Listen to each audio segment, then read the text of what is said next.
National Weather Service in Wilmington has issued a severe thunderstorm warning for northern Adams County in south-central Ohio, Pike County in south-central Ohio, southeastern Highland County in south-central Ohio, northwestern Scioto County in south-central Ohio, southeastern Ross County in south-central Ohio, until 6:15 p.m.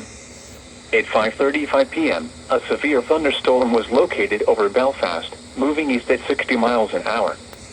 Hazard, ping-pong ball-size hail and 60 miles an hour wind gusts.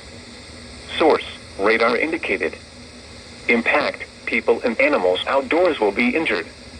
Expect hail damage to roofs, siding, windows, and vehicles. Expect wind damage to trees and power lines.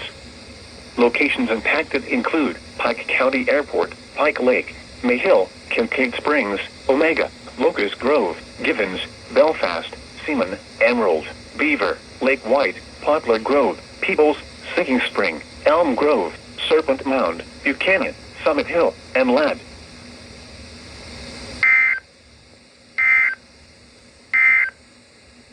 You are listening